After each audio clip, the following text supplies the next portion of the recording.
वर्णन कर रहे हैं श्री सुखदेव जी महाराज। अब राजा परीक्षित ने प्रश्न किया, महाराज भगवान इस संसार की रचना कैसे करते हैं, इस पर थोड़ा सा हमें विस्तार से बताइए।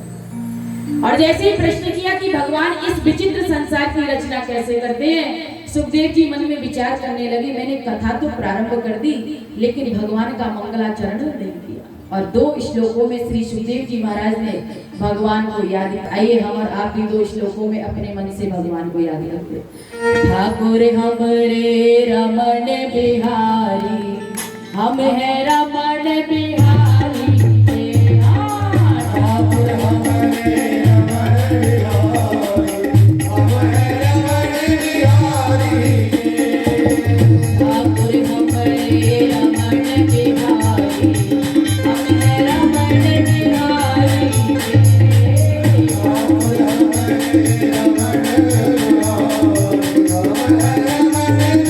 बिहारी, हमें हो चुके रमण बिहारी, हो चुके रमण बिहारी, हमें हो चुके अवध बिहारी, हो चुके रमण बिहारी, हमें हो चुके रमण बिहारी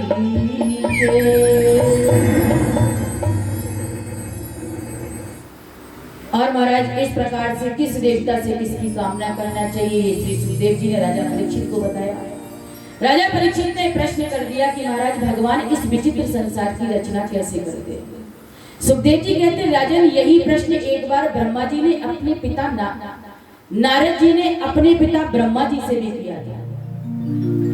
और एक बार देवर्षि नारद अपने पिता ब्रह्मा के पास गए और ब्रह्मा जी को ध्यान लगाए देखा तो नारद जी ने पूछा, पिताजी सारी सृष्टि को आप बनाते हैं, फिर आंख बंद करके ध्यान किसका लगाते हैं? क्या आपसे भी बड़ा कोई है? यदि है तो बताओ। ब्रह्मा जी ने कहा, पुत्र मुझसे भी बड़ा कोई है, तुमने मुझको ही सब कुछ मान लिया है, लेकिन ऐसा नहीं है, मुझसे बड़ा भी कोई है। अब ब्रह्मा जी ने अपने प्रिय पुत्र नारद को सृष्टि प्रक्रिया विस्तार से बताई कि भगवान नारायण के नाभि से कमल और कमल से ब्रह्मा जी का जन्म हुआ। इसलिए भगवान नारायण के नाभि से कमल और कमल से ब्रह्मा जी का जन्म। और जब ब्रह्मा जी का जन्म हुआ तो ब्रह्मा जी ने चारों तरफ देखने की इच्छा की कि आखिर मैं कौन हूं। तो ब्रह्मा जी के 4 मुख लग गए, इसलिए उनको चतुरानन कहा गया। फिर ब्रह्मा जी ने मन में विचार किया कि मेरा जन्म कैसे हुआ है, जिस कमल पे मैं बैठा हूं इसका कोई आधार तो होगा।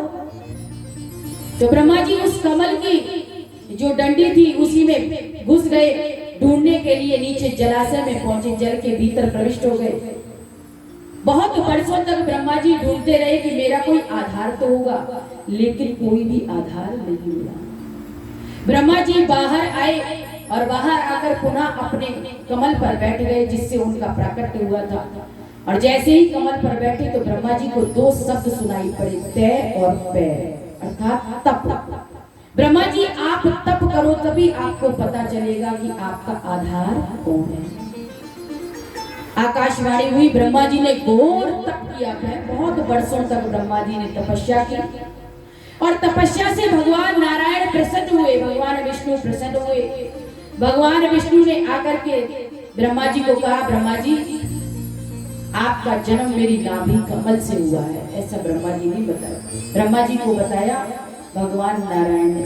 और आज मैं तुम्हें अपना बहुत ही गुप्त ज्ञान बताने जा रहा हूं, और वही ज्ञान जिसको हम चतुर श्लोकी भागवत कहते हैं। 4 श्लोकों के रूप में भगवान ने यह ज्ञान सर्वप्रथम ब्रह्मा जी को दिया था, जिसको चतुर श्लोकी भागवत कहते हैं। यदि आप पूरी भागवत नहीं पढ़ पाते हैं तो केवल 4 श्लोकों को पढ़ने से आपको पूरी भागवत पढ़ने का लाभ प्राप्त हो जाएगा। ये लिखा हुआ है। 4 श्लोक सुनाए, इसीलिए भगवता प्रोक्तम भागवतम, भगवान के मुखार बिंद से निकली है, इसीलिए ये भागवत कहलाई। और सबसे पहले श्लोक में तत्व का विवेचन किया गया है कि तत्व क्या है। तत्व तो एक ही होता है, जिसको हम राम भी कह देते हैं, जिसको कृष्ण कहते हैं, जिसको हरि कह देते हैं, जिसको गुरु जम्बेश्वर कहते हैं, जिसको विष्णु भी कह देते हैं, लेकिन तत्व तो एक ही होता है।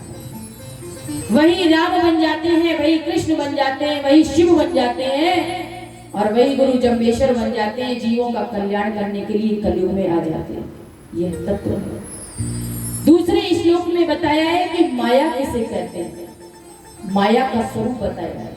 माँ कहते हैं नहीं को, या माने जो नहीं है उसको सत्य करके दिखा दे, उसी का नाम है माया। यह संसार असत्य है, लेकिन माया के प्रभाव से असत्य संसार भी हमें सत्य प्रतीत हो रहा है। भगवान की सत्ता के प्रभाव से हमें सत्य लग रहा है। और यही बात माता भवानी से भगवान शंकर ने कहा, क्या कहा? उमा कहूं मैं अनुभव अपना, उमा कहूं मैं अनुभव अपना, सत हरि भजन जगत सब सपना, सत हरि भजन जगत सब सपना, उमा कहूं मैं अनुभव अपना, उमा कहूं मैं अनुभव अपना, सत हरि भजन जगत सब सपना, सत हरि भजन जगत सब सपना। भगवान भोलेनाथ ने माँ भवानी से कहा, हे माँ, हे पार्वती, ये संसार में जहाँ तक तुम्हारी दृष्टि जा रही है यह सब असत्य है। तो माता भवानी ने पूछा, हे प्रभु भोलेनाथ, फिर इस संसार में सत्य क्या है? उमा कहूं मैं अनुभव अपना, सत हरि भजन जगत सब सपना। भगवान भोलेनाथ ने कहा, देवी पार्वती, मैं किसी की सुनी सुनाई बात नहीं कह रहा हूँ, मैं अपना निज का अनुभव बता रहा हूँ। सत हरि भजन जगत सब सपना, केवल हरि का भजन ही सत्य है और तो सब सपने के समान है। कैसे? मोहन सा सब सोवन आरा, मोहन सा सब सोवन आरा, देखें स्वप्न अनेक प्रकारा, देखें स्वप्न अनेक प्रकारा, मोह निशा सब सोवन हारा, देखें स्वप्न अनेक प्रकार। जैसे रात्रि में जब हम स्वप्न देखते हैं तो सोते समय हमें वह स्वप्न बिल्कुल हकीकत महसूस होता है कि नहीं? कोई व्यक्ति सो रहा था, उसने सपने में देखा कि एक हाथी आया और हाथी ने उसके ऊपर पूरा पैर रख दिया और सपने में उसको लग रहा था हाथी भी आ रहा है, मेरे ऊपर पैर भी रख रहा है, और देखते देखते उसकी चीख निकल गई, मुझे बचाओ। और जैसे ही आंख खुली तो ना हाथी था ना उसका पैर था, लेकिन सपने में वह तो हाथी उसको सत्य महसूस हो रहा था कि नहीं? उसी प्रकार मोह रूपी रात्रि में हम और आप इसी संसार को सत्य माने बैठे हैं, लेकिन ये भगवान की माया है। सत्य तो केवल एक परमात्मा है। उमा कहूं मैं अनुभव, इसलिए सब जग को रही नचाया, हरि माया जादूगरनी।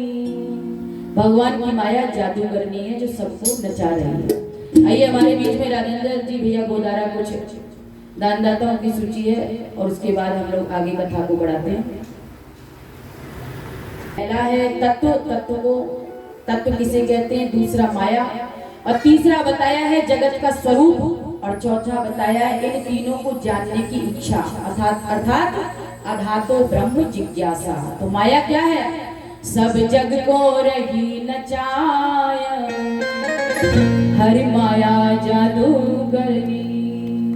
सभी को नचा रही है, चाहे स्त्री हो या पुरुष हो, उसकी माया से कोई बचने वाला नहीं है। सब जग को रही नचाया, नचाया, हरि माया जादूगरनी। सब जग को रही नचाया, नचाया,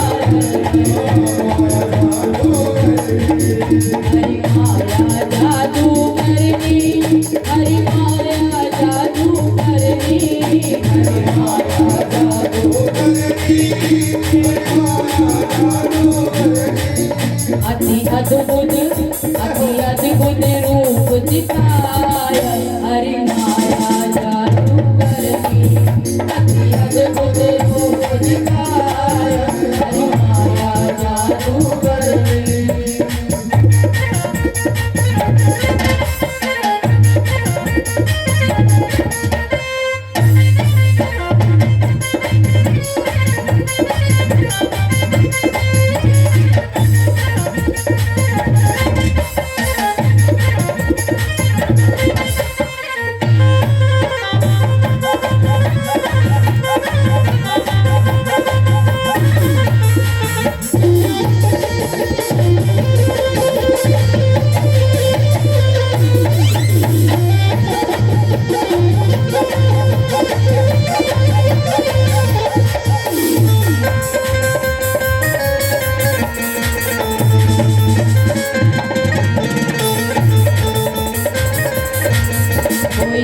को पार न पावे जो सबको नाच नचावे, कोई आगो पार न पावे सबको नाच नचावे, कोई आगो पार न पावे ये सबको नाच नचावे, कोई आगो पार न पावे ये सबको नाच नचावे।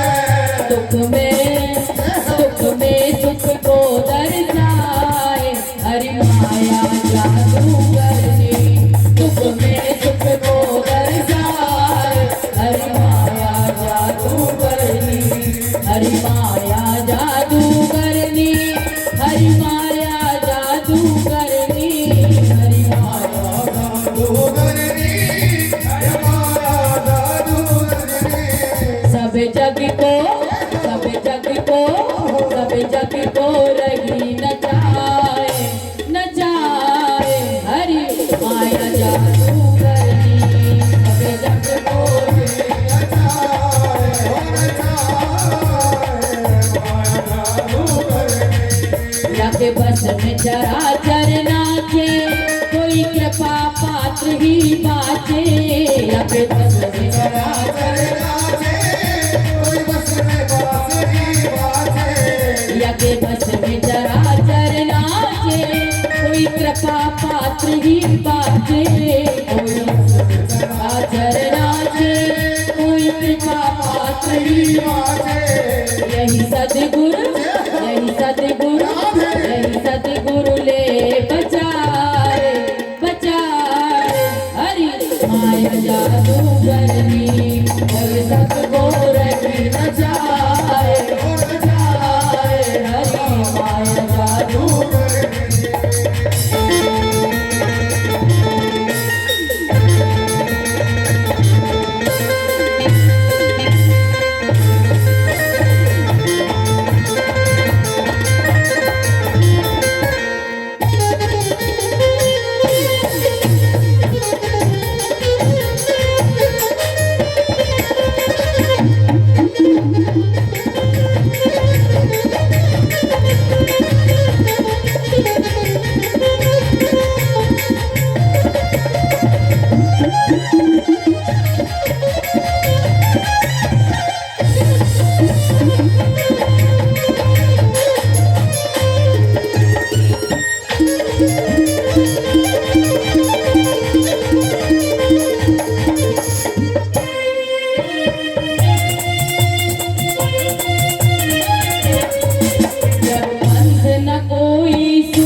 बोले बोलिए विष्णु भगवान की जय हो। समस्त जगत को जो नाच नचा रही है उसका नाम है माया। जैसा कि कल मैंने बताया था, माया के जो इशारों पर नाच रहा है उसका नाम है जीवात्मा, और माया के बीच में जो निर्लिप्त है उसका नाम है महात्मा, और माया को जो अपने इशारों पर नचा दे वो है परमात्मा। तो महाराज सवई नचावत राम गुसाई और नाचत नर मरकट की नाई। सभी को भगवान नचाते, भगवान की माया नचा देती है। इस प्रकार से चतुर श्लोक का ज्ञान भगवान विष्णु ने देव ब्रह्मा जी को दिया, और ब्रह्मा जी से कहा, ब्रह्मा जी अब आप सृष्टि की प्रक्रिया को आरंभ करो। और यहीं से तृतीय स्कंद प्रारंभ होता है। इसमें बहुत सुंदर सुंदर सर्ग उपसर्ग आदि कथाएं हैं, सृष्टि का वर्णन है, और यहीं से विदुर जी और मैत्रेय मुनि का संवाद प्रारंभ हो जाता है। विदुर जी कौन है? देखिए, कौरव और पांडव दोनों के पक्ष में धर्म है, लेकिन जीत केवल पांडवों की हुई, ऐसा क्यों? कौरव पक्ष में धर्म है विदुर जी के रूप में, और पांडव पक्ष में धर्म है युधिष्ठिर जी के रूप में। तो जीत तो दोनों की होनी चाहिए, तो केवल कौरव क्यों हारे और पांडव क्यों जीते? कौरव पक्ष में जो धर्म है विदुर जी के रूप में, उसकी विडंबना यह है कि विदुर जी की बात कोई सुनना नहीं चाहता, अपनी बात विदुर को मरवाना चाहते हैं।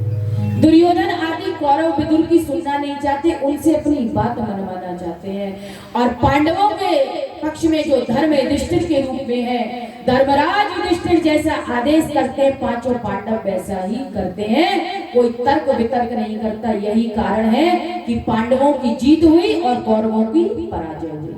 यही कारण है। धर्म हमारी रक्षा तब करता है जब हम धर्म की रक्षा करते हैं। धर्मो रक्षति रक्षता। यदि आप धर्म की रक्षा नहीं करेंगे तो धर्म भी आपकी रक्षा नहीं करेगा। तो विदुर जी कौन है? ये विदुर कोई और नहीं, मांडव्य मुनि के श्राप से धर्मराज को यमराज भी कहते हैं, धर्मराज को आज विदुर बनना पड़ा है। कैसे बनना पड़ा है? एक बार मांडव्य मुनि अपनी कुटिया में बैठ कर के हरि का भजन कर रहे थे, समाधिष्ठ थे, ध्यान लगाए बैठे थे। चार चोरों ने राजा के राजमहल में चोरी की और बहुत सारा माल लेकर भाग रहे थे। राजा के सिपाहियों ने चोरों का पीछा किया, पीछा करते करते पद चिन्हों को देखते देखते आगे बढ़ रहे थे। आगे क्या देखते हैं कि एक संत की कुटिया है, उसके आगे कुछ पद चिन्ह है, पैरों के निशान है, और वे निशान कुटिया के अंदर जा रहे हैं। तो सिपाहियों ने सोचा इस कुटिया में चल कर देखे, जरूर यहाँ चोर का पता चल जाएगा। और चोरों ने क्या किया कि अपने वस्त्र उतार दिए और अपना जितना गहना आदि जो संपत्ति थी जो चुरा कर लाए थे वह कुटिया में छुपा दी, और लंगोटी बांध कर के चारों चोर बैठ गए भजन का नाटक करने के लिए महात्मा बनकर। बहुत सुंदर कथा है ये कर्मों की, विदुर जी महाराज का किस प्रकार प्रकट हुआ। जैसे ही चारों चोर बैठे, अब तो सिपाहियों ने सोचा ये महात्माएं हैं या कौन है। मन में विचार करने लगे। जब कुटिया में छानबीन की तो उन चोरों के कपड़े भी मिल गए, और जो उन्होंने माल चुराया था सारा माल भी मिल गया। समझ गए ये चारों, ये पांचों पाखंडी हैं। भैया एक आधा लपेटे में आ भी जाता है। जब एक भैंस पानी में कीचड़ में भर के आती है तो सारी भैंसों को गंदा कर देती है। तो आज मांडव मुनि को भी चोर समझ करके सिपाहियों ने बांध लिया और राजा के दरबार में ले गए, और राजा से कहा यही वे पांचों चोर हैं जिन्होंने चोरी की थी। राजा ने आदेश दिया इनको सूली पर चढ़ा दो, मार दिया जाए। चारों चोर और एक मांडव्य मुनि को सूली पर चढ़ा दिया गया। लेकिन चारों चोर तो मारे गए, लेकिन मांडव्य मुनि का कुछ नहीं बिगड़ा, क्योंकि तपस्या का बल था। जैसे ही मांडव मुनि का कुछ नहीं बिगड़ा महाराज, राजा आश्चर्यचकित हुआ। राजा मन में विचार करने लगा, जिसको मैंने चोर समझकर सूली पे चढ़ा दिया वह कोई तपस्वी संत है, महात्मा है।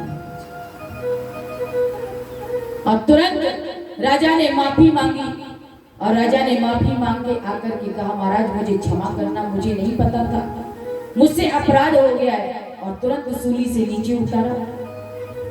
मांडव्य मुनि ने कहा राजन तुमसे कोई अपराध नहीं हुआ, अपराध तो कुछ मुझसे ही हुआ होगा जो आज मुझे सूली पर बैठने को मिला।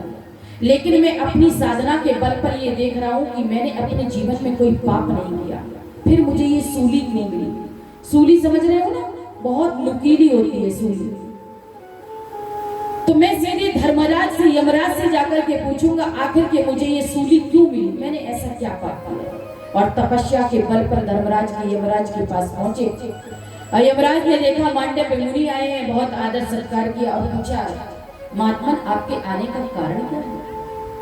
मांडव्य मुनि ने पूछा धर्मराज मैं ये जानना चाहता हूँ कि मैंने अपने जीवन में ऐसा कौन सा पाप किया जो मुझे आज सूली मिली। जहां तक मेरी दृष्टि जा रही है अपनी तपस्या के बल पर मैं देख रहा हूँ मैंने कोई पाप नहीं किया, फिर मुझे सूली कैसे मिली? धर्मराज ने जब मांडव्य मुनि की बातों को सुना तो कहा ऋषिवर जब आप छोटे थे, आपकी 2.5 वर्ष की अवस्था थी, तो एक छोटा सा कीड़ा जा रहा था और आपने उसको कांटे से चुभो कर उसकी जान ले ली, उसको मार दिया, इसलिए आज आपको सूली मिली है।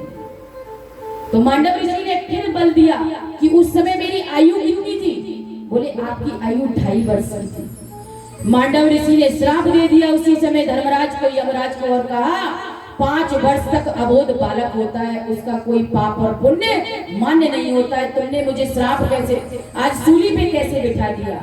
जाओ मैं तुम्हें श्राप देता हूँ, मेरे श्राप के कारण तुम्हें नर बनना पड़ेगा, मनुष्य बनना पड़ेगा और एक दासी का बेटा बनना पड़ेगा। तुम धर्म की व्याख्या करोगे, धर्म की बड़ी बड़ी बातें करोगे, लेकिन सुनने वाला कोई नहीं होगा। यही विदुर जी महाराज यमराज के रूप में आए हैं मांडव्य मुनि के श्राप से। यमराज को ही विदुर जी के रूप में आना पड़ा और यही विदुर जी महाराज के घर भगवान ने भोग किसका लगाया? केलों के छिलकों का। आपको कथा विदित है। और इन्हीं विदुर जी महाराज ने मैत्री मुनि के साथ संबंध हुआ। मैत्री मुनि से पूछा महाराज आप मुझे ये बताइए कि जीव इस संसार में सुखी रहना चाहता है और सुखी रहने के लिए बहुत प्रयास करता है कि हम ये काम कर लें तो सुखी हो जाएंगे, वो कर लें तो सुखी हो जाएंगे। जितना प्रयास करता है सुखी होने के लिए उतना ही दुख के दलदल में डूब जाता है। जैसे कोई व्यक्ति दलदल में फंस जाए और निकलने का प्रयास करे तो और गहरा डूब जाएगा। तो बताइए महाराज सुख कैसे मिलता है, जीव सुखी कैसे हो? मैत्री मुनि ने कहा हे विदुर जी महाराज आप साक्षात धर्म के अवतार हैं और आपने जो प्रश्न पूछा बहुत सुंदर प्रश्न है। यदि जीव सुखी होना चाहता है तो उसको गोविंद की शरण में जाना चाहिए।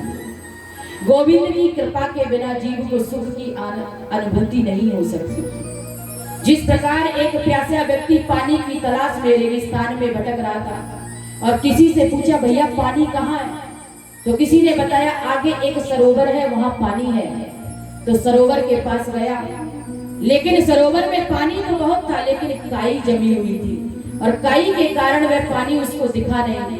उसने सोचा किसी ने मुझे बहका दिया, यहाँ तो पानी की एक बूंद नहीं है और मैं पानी की तलाश में आगे बढ़ता जा रहा है। होंठ चिपक रहे हैं प्यास के कारण और भूखा प्यासा उसके प्राण भी प्यास से निकल गए। उसी प्रकार हमारे हृदय में ज्ञान भरा पड़ा है। हमारे हृदय में क्या है? ज्ञान। लेकिन अज्ञान की काई ने हमारे ज्ञान को छिपा दिया है। आनंद तो हमारे हृदय में है लेकिन अज्ञानता की काई ने हमारे आनंद को छिपा दिया, इसीलिए हम भटक रहे हैं। कभी यहाँ जाते हैं कहीं वहां चले जाते हैं। असली आनंद चाहिए तो केवल और केवल गोविंद के चरणों से जुड़ जाए, तभी ही आनंद की प्राप्ति हो सकती है। और अब प्रश्न किया कि महाराज ये बताइए कि भगवान ने ये सृष्टि की रचना कैसे की, ब्रह्मा जी ने सृष्टि को आगे कैसे बढ़ाया? विदुर जी महाराज ने जब मैत्री मुनि से यह प्रश्न किया और यही प्रश्न ब्रह्मा जी से उनके पुत्र देवर्षि नारद ने किया, तो अब सृष्टि प्रक्रिया को विस्तार से बताते हैं कि भगवान नारायण की नाभि से कमल और कमल से ब्रह्मा जी का जन्म हुआ और ब्रह्मा जी का जन्म होने के बाद भगवान ने उनको घोर तप करने के लिए कहा। ब्रह्मा जी ने तप किया। तप करने के बाद भगवान ने प्रसन्न होकर के उन्हें 4 श्लोकों के रूप में श्रीमद् भागवत प्रदान की और उसके बाद कहा अब आप सृष्टि की रचना करो। तो ब्रह्मा जी ने अपनी सृष्टि प्रक्रिया में सबसे पहले 4 कुमारों को जन्म दिया, जिसका नाम मैंने आपको बताया था। सनक, सनंदन, सनातन और सनत कुमार, ये 4 ऋषि हैं, 4 कुमार हैं। हमारे पूर्वजों के भी पूर्वज हो गए हैं, हमारे दादाओं के भी दादा हैं, और 5 वर्ष से आज इनकी आयु 6 वर्ष की नहीं हुई है, क्योंकि जरा युष्मान न बात थे, काल की गति इनको प्रभावित नहीं कर। ब्रह्मा जी ने कहा बच्चों इस समय हम सृष्टि की प्रक्रिया को आगे बढ़ा रहे हैं, आप हमारी मदद करो, सृष्टि आगे बढ़ाने में हमारी मदद करो। तो 4 कुमारों ने मना कर दिया, पिताजी हम इस चक्कर में नहीं पड़ेंगे, हम तो केवल हरि का भजन करेंगे, मना कर दिया। ब्रह्मा जी को बहुत गुस्सा आई, हमारे पुत्र होकर हमारी बात नहीं मानते। और ब्रह्मा जी का गुस्सा जो था वो प्रकृति का भेदन कर दिया, और जैसे ही प्रकृति का भेदन हुआ कि भगवान रुद्र का अवतार हो गया। महाराज बोलिए रुद्र भगवान की। रुद्र भगवान का अवतार हो गया, जिनको भगवान शिव भी कहते हैं, शंकर जी भी कहते हैं। अवतार होते ही रोने लगे, मुझे नाम दो, मुझे काम दो। भगवान ने, ब्रह्मा जी ने कहा भैया तुम रोते बहुत हो, इसलिए हम तुम्हारा नाम रखते हैं रुद्र। और काम, बोले काम यह है कि इस समय हम प्रकृति सृष्टि की रचना को आगे बढ़ा रहे हैं, सृष्टि बढ़ाने का कार्य कर रहे हैं, आप बढ़ाओगे? भगवान भोलेनाथ ने कहा हाँ बढ़ा देंगे हम सृष्टि, तो करो। और भोले बाबा ने भूत, प्रेत, पिशाच, डाकनी आदि बनाना प्रारंभ कर दिए। ब्रह्मा जी ने कहा भैया रहने दो, इतनी खतरनाक सृष्टि हमको नहीं चाहिए। भोले बाबा समझ गए और उन्होंने अपने फिर से ध्यान में मस्त हो गए। और अब की बार ब्रह्मा जी ने अपनी संकल्प की सृष्टि से 10 पुत्रों को जन्म दिया। भृगु, वशिष्ठ, पुलह, पुलस्त्य, भृगु, क्रतु, दक्ष और देवर्षि नारद इत्यादि 10 पुत्रों को जन्म दिया। अपने वाम अंग से एक कन्या को जन्म दिया और दक्षिण अंग से एक पुरुष को जन्म दिया। अपनी छाया से कर्दम ऋषि को जन्म दिया और वाणी से सरस्वती जी को जन्म दिया। और जो वाम अंग और दक्षिण अंग से स्त्री और पुरुष को जन्म दिया था, उनका नाम था मनु और शत्रुपा। मनु और शत्रुपा जी से कहा अब आप लोग दोनों मिलकर के मैथुनी सृष्टि का आरंभ करो। स्त्री और पुरुष के द्वारा जो सृष्टि प्रक्रिया बढ़ी है वह मनु और शत्रुपा जी से बढ़ी है। मनु और शत्रुपा के पुत्र होने के कारण हम सभी मानव कहलाए, मनुष्य कहलाए, इसीलिए हम लोग मनु महाराज की संतान हैं। और मनु महाराज ने सृष्टि की प्रक्रिया को आगे बढ़ाया। मनु महाराज की 3 बेटियां हैं और 2 बेटा हैं। बेटियों के नाम हैं देवहूति, आकृति और प्रसूति, और बेटाओं के नाम है उत्तानपाद और प्रियव्रत।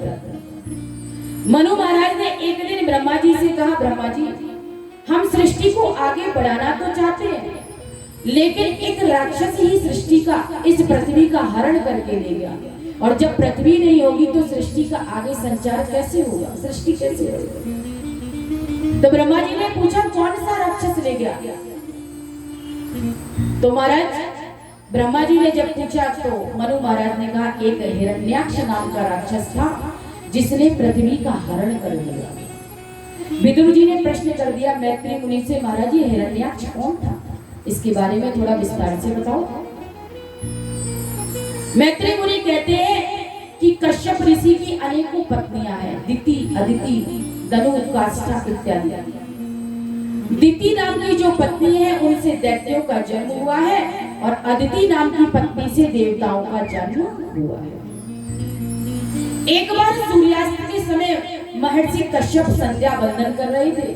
ध्यान से सुने, बहुत सुंदर बात है, ज्ञान की बहुत बात है। जिन माताओं के बाल गोपाल पास में आ रहे हैं उनको आराम से बिठा लीजिए, शोरगुल ना हो। एक समय महर्षि कश्यप संध्या वंदन कर रहे थे, शाम का समय था, भगवान की आराधना कर रहे थे और उसी समय उनकी पत्नी दिति ने अपने पति से रति याचना।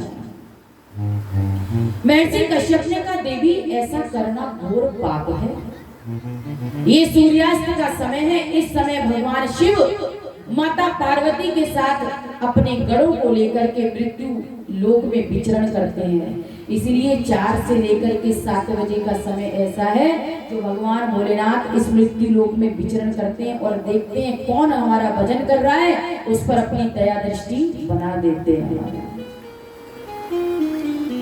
लेकिन माता दिति ने एक न मानी और अपने पति से रति याचना की। इसलिए कहते हैं ना, सूर्यास्त के समय 4 काम नहीं करने चाहिए।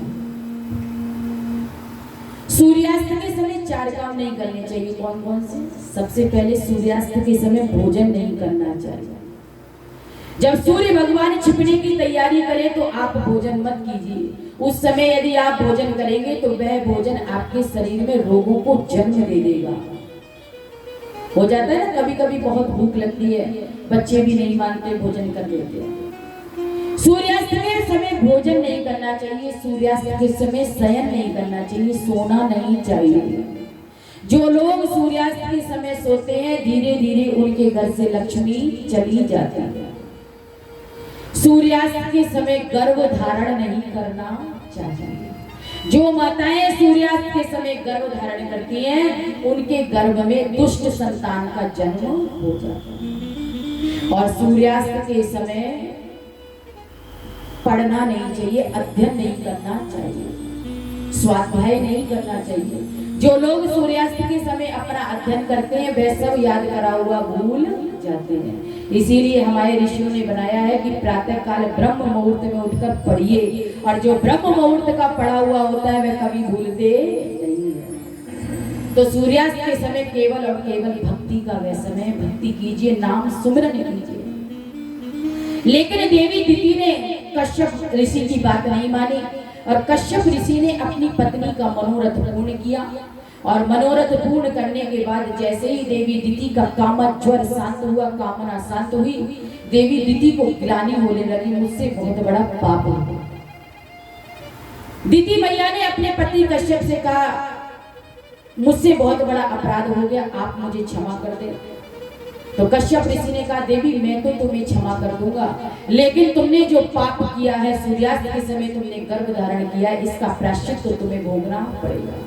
और इसका प्रायश्चित यह है कि तुम्हारे गर्भ में 2 दुष्टों ने जन्म ले लिया।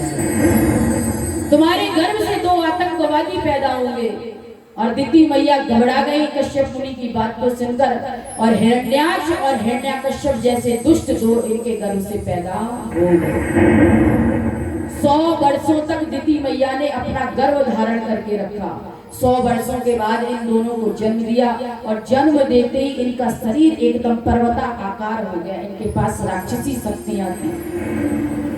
दोनों भाइयों के अंदर बहुत बल था। एक दिन हिरण्याक्ष छोटा भाई हिरण्याक्ष जो था अपने बड़े भाई से बोला, भैया बल पराक्रम तो बहुत मिला लेकिन कोई लड़ने वाला नहीं मिला। और इसने एक बार स्वर्ग पर अट्टहास किया, गर्जना की। देवता लोग इसके रूप को देख करके स्वर्ग को खाली करके चले गए बिना युद्ध करे।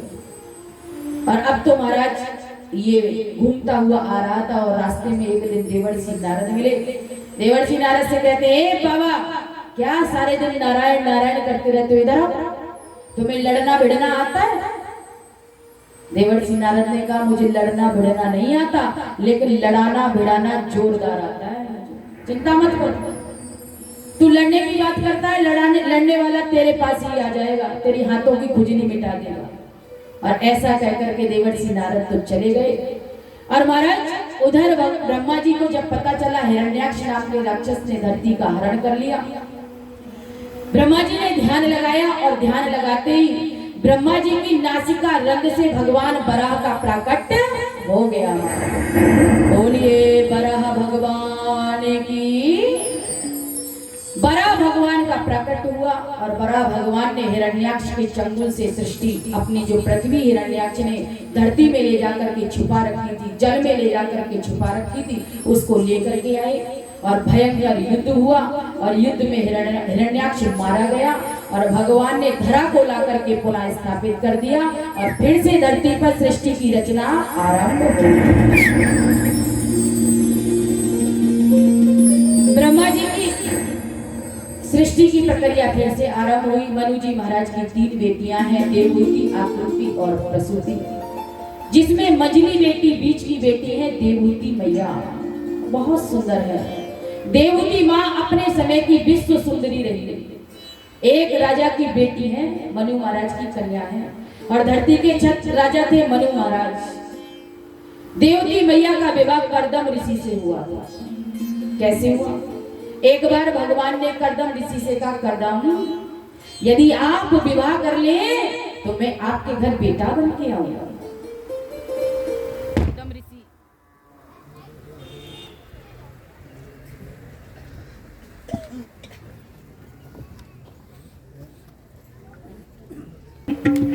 बोलिए गुरुदेव भगवान की, आनंद की।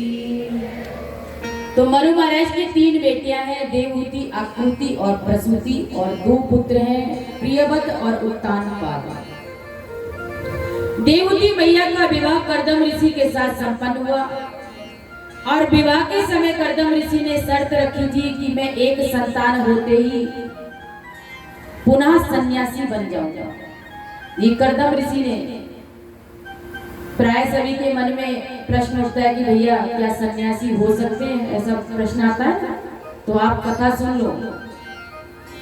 देवहूति मैया और उनके पति हैं कर्दम ऋषि, और कर्दम ऋषि ने यह शर्त रखी कि संतान होते ही, एक संतान होते ही मैं बाबा बन जाऊंगा, बैरागी बन जाऊंगा। देवहूति मैया ने उस शर्त को स्वीकार किया, विवाह संपन्न, और देवहूति मैया अपने पति कर्दम के साथ उनके आश्रम पर आई। और आश्रम कैसा है बताऊं क्या? एक राजा की बेटी है, राजकुमारी है, मनु महाराज की पुत्री है, और जब पति के साथ विवाह होकर के आया तो झोपड़ी में नीचे तो चूहे के बिल हैं और ऊपर पक्षियों के घोंसले हैं। लेकिन पति को कभी ये नहीं कहा कि आपने हमारे लिए बढ़िया कमरा नहीं बनाया। होता है ना, आजकल माताओं का यही शिकायत रहती है, एक ढंग का सूट खरीद के नहीं दिया, एक ढंग का हमने एक रसोई तक नहीं बनाई है। लेकिन राजकुमारी होते हुए भी देवहूति मैया ने कभी भी अपने पति कर्दम से शिकायत नहीं की, कम से कम एक घर तो अच्छा बनाओ। राजा की बेटी को कोई किसी बात की कमी नहीं होती है। प्रसंग कहता है कि पति जैसा भी हो, उसकी जैसी अवस्था हो, उसके साथ आप उसी अवस्था में रहना सीखो। होता है। तो देवहूति मैया अपने पति कर्दम के साथ रह रही है, और कर्दम ऋषि का विवाह होते ही ध्यान रख गया, समाधि लग गई। विवाह होते ही कर्दम ऋषि की जब समाधि लग गई तो माता देवहूति ने भी अपने समस्त अलंकारों का त्याग कर दिया, अपने आभूषण उतार दिए, गहने उतार दिए, और पति की सेवा में मस्त हो गई। जब वर्षों के बाद सेवा समाधि खुली और मनु महाराज जब जैसे ही देवहूति मैया को देखा तो मन में विचार करने लगे और कहने लगे, हे मानवी, तुमने अपनी शरीर का भी भान नहीं रखा। मेरी सेवा में सबसे ज्यादा प्रिय अपना शरीर होता है, और तुमने तो अपने शरीर का ध्यान नहीं किया। आज मैं तुम्हारी सेवा से बहुत प्रसन्न हूं, बोलो क्या चाहती हो?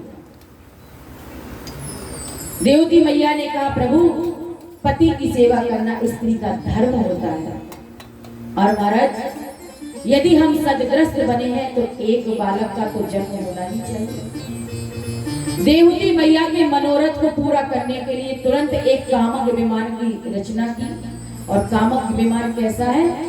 जिसमें डीजल और पेट्रोल का कोई काम नहीं है। आज कहते हैं ना भैया, साइंस बड़े आगे पहुंच गई है। ऐसा कोई आजकल के वैज्ञानिकों ने ऐसी कोई गाड़ी बनाई है जिसमें तेल ना पड़े, पेट्रोल ना पड़े? और सीएनजी बनाई है, उसमें भी तो पड़ती है कि नहीं पड़ती है? बोलो भाई, गैस पड़ती है कि नहीं? और कहेंगे इलेक्ट्रॉनिक, अभी आपकी बात को मैं प्रूफ करूंगी, उसको भी तो चार्ज करना पड़ता है कि नहीं? लेकिन हमारे ऋषि कर्दम ने ऐसा विमान बना के तैयार कर दिया, केवल मन की गति से चलता है। आप जो इच्छा करोगे, कामना करोगे, विमान वहीं उड़ा करके ले जाएगा। अब सोचिए, हमारे ऋषियों ने कितने पहले खोज कर दी थी, तो हमारे ऋषियों से बड़ा कोई आविष्कारक हो सकता है? मुझे तो नहीं लगता हो सकता है। तो महाराज कामक विमान बनाया, और माता देवहूति और कर्दम ऋषि दोनों उसमें बैठे, और वर्षों तक भोगों को भोगते हुए 9 कन्याओं का जन्म हो गया। और एक दिन कर्दम ऋषि मन में विचार करने लगे, बारे कर्दम, तुम तो कह रहे थे कि एक संतान होते ही बाबा बन जाओगे, बैरागी बन जाओगे, और ये तो 9 हो गए। और अब भी समय है, निकल जाओ यहाँ से, नहीं तो फिर बंधन में बंध जाओगे। कर्दम ऋषि जब जाने लगे तो माता देवती ने चरण पकड़ ली और कहने लगी, नाथ आप कहाँ जा रहे हैं? कर्दम ऋषि ने कहा, देवी वचन याद करो, मैंने कहा था एक संतान होते ही मैं बाबा बन जाऊंगा, सन्यासी बन जाऊंगा, मैं जा रहा हूँ।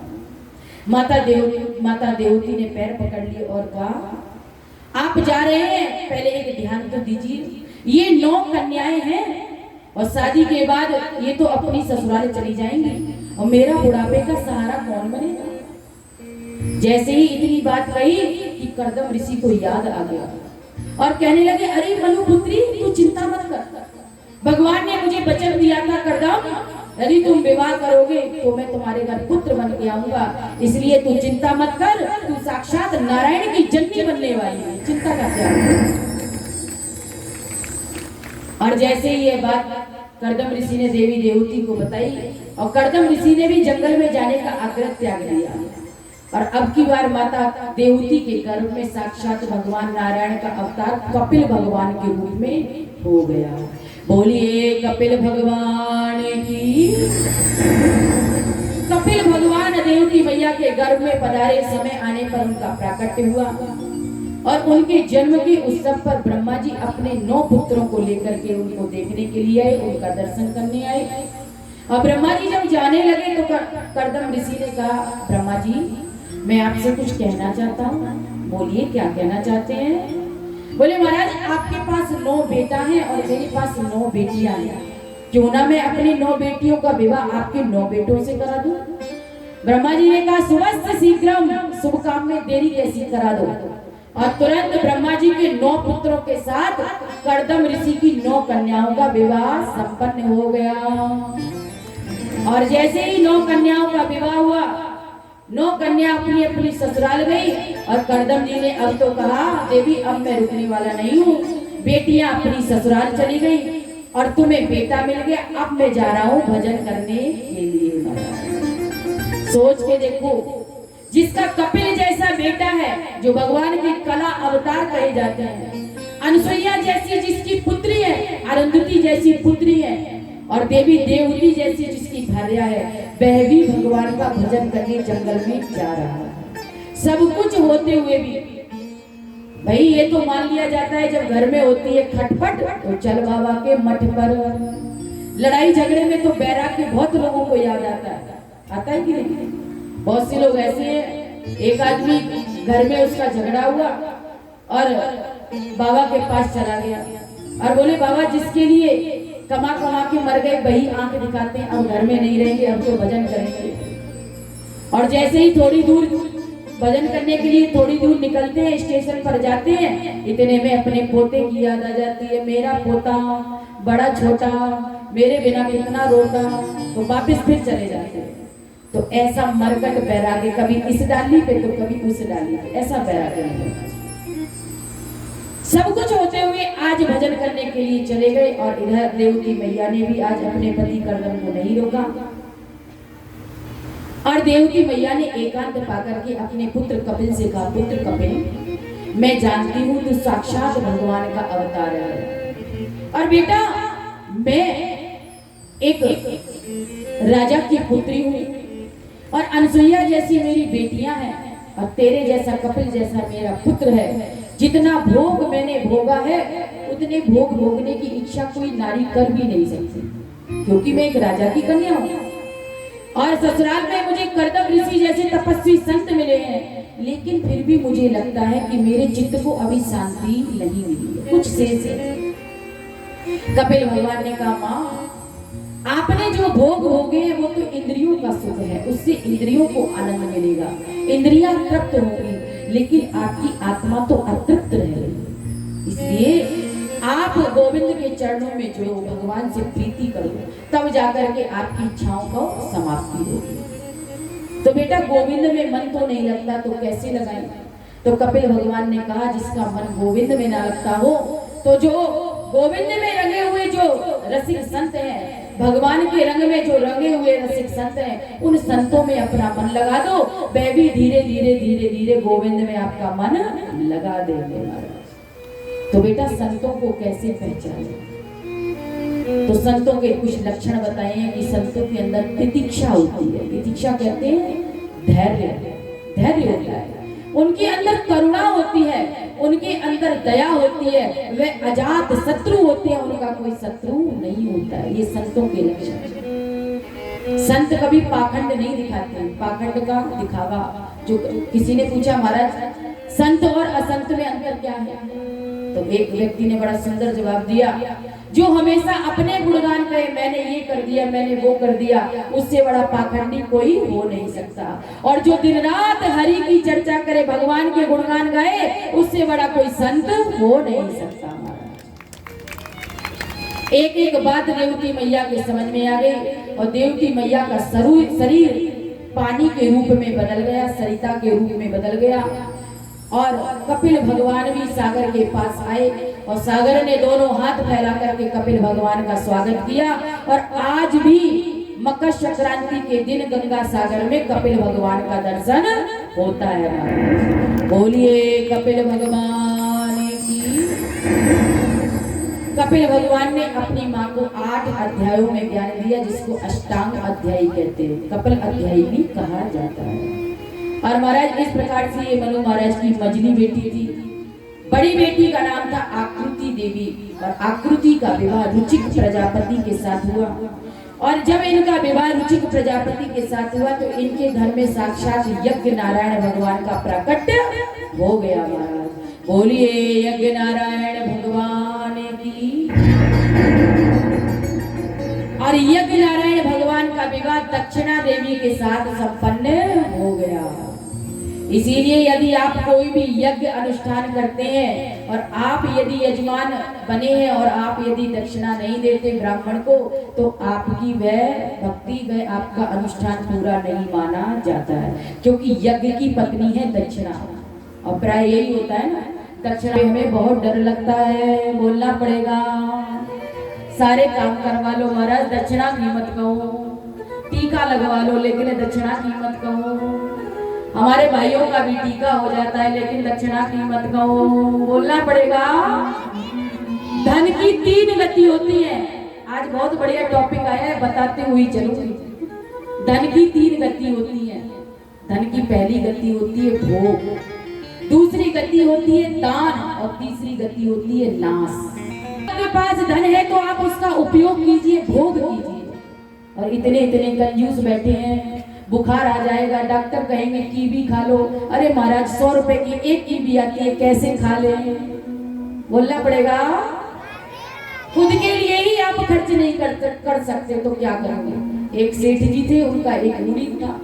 सेठ जी ने अपने मुनीम से कहा, जरा देखो हमारे पास कितनी संपत्ति है, चल और अचल मिलाकर। तो मुनीम ने पूरा बही खाता निकाल करके देखा और कहने लगे, सेठ जी आपके पास इतनी संपत्ति है कि आपकी 7 पीढ़ियां बैठकर खाएंगी।